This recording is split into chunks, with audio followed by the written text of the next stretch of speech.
Cartoon कहानियाँ।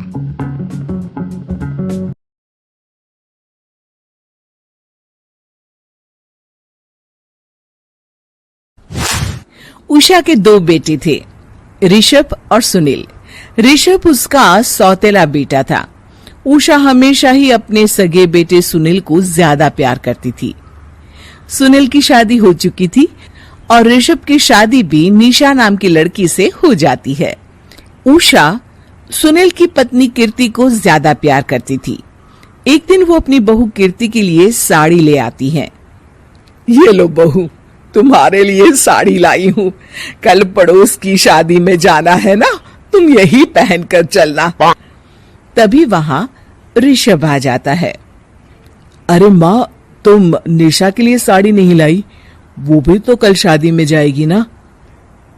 हाँ हाँ, वो भी जाएगी, पर उसके पास तो काफी साड़ी होंगी ना। अभी अभी तो शादी हुई है तुम दोनों की, तो उसी में से कोई पहन लेगी वो। ऋषभ ये सुनकर उदास हो जाता है। तब निशा कहती है, आप उदास क्यों होते हो जी? सही तो कह रही हैं मम्मी जी। मेरे पास तो बहुत साड़ियां हैं और सारी की सारी नई हैं। मैं उन्हीं में से कोई पहन लूंगी। वो बात नहीं है निशा। माँ मेरे साथ तो सौतेला व्यवहार करती ही थी, पर मुझे लगता था कि मेरी पत्नी के साथ वो ऐसा कभी नहीं करेंगी, पर आज उन्होंने तुम्हारे साथ भी वैसा ही व्यवहार किया। ऋषभ उदास होकर अपने कमरे में चला जाता है। ऋषभ को उदास देखकर निशा को अपनी सास पर बहुत गुस्सा आता है। एक दिन उषा सुनील को कुछ पैसे दे रही होती है। ले बेटा सुनील, ये कुछ पैसे रख ले और बहू को कहीं घुमा लिया। जी मम्मी जी। सुनील वहां से चला जाता है।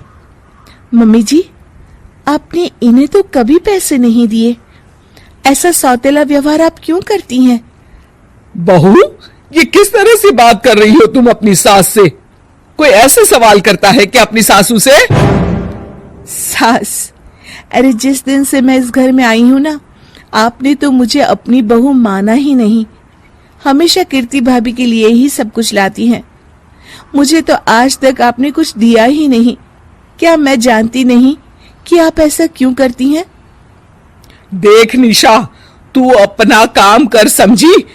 मेरे से बहस करने की कोई जरूरत नहीं है। तभी वहां ऋषभ आ जाता है। निशा, माँ से ऐसे बात नहीं करते। तुम जाओ अपने कमरे में। हाँ हाँ, जा रही हूँ। मुझे भी इनसे बात करने का कोई शौक नहीं है। निशा अपने कमरे में चली जाती है और ऋषभ भी वहां आ जाता है। निशा, तुमने माँ से क्यों झगड़ा किया? क्योंकि आप तो कुछ कहते ही नहीं, बस चुपचाप सहते रहते हैं। किसी को तो आवाज उठानी होगी ना। कोई बात नहीं निशा, तुम गुस्सा मत करो, शांत हो जाओ। निशा रसोई में खाना बना रही होती है। तभी वहां कीर्ति आ जाती है। निशा, तुम मार्केट से ये सामान ले आओ। मैं क्यों जाऊं? आप भी तो जा सकती हो ना। दिख नहीं रहा कि मैं खाना बना रही हूँ? हाँ तो क्या हुआ, खाना बनाने के बाद चली जाना। हाँ हाँ, खाना भी मैं ही पकाऊं, बाजार जाकर सामान भी मैं ही ले आऊं। खुद तो कुछ करोगी नहीं, है ना? ओहो, जुबान तो देखो कैसे चल रही है। सुनो, तुम अभी आई हो इस घर में, तमीज में रहो, वरना सासू माँ से कहकर मायके भिजवा दूंगी तुम्हें। हाँ। ओ, हाथ लगाकर दिखाओ मुझे, देख लूंगी। बहुत मनमानी हो गई तुम दोनों की, समझी? निशा लिस्ट कीर्ति के ऊपर फेंक देती है। कीर्ति निशा को मारने आती है तो निशा उसका हाथ मोड़ देती है। मर गई रे, छोड़ मेरा हाथ। आज के बाद मुझसे कोई बदतमीजी की तो अच्छा नहीं होगा। कीर्ति रोते हुए अपने कमरे में चली जाती है। उस निशा चुड़ैल ने मेरा हाथ मोड़ दिया। मुझे नहीं रहना इस घर में। अरे कैसी बेकार की बातें कर रही हो? अरे निकालना ही है तो ऋषभ और निशा को निकालेंगे। नहीं, मुझे अलग घर चाहिए। कान खोलकर सुन लीजिए, हम दोनों इस घर से जल्द जाएंगे। आप नए घर का इंतजाम कीजिए बस। मैं इन दोनों के साथ ज्यादा नहीं रह सकती।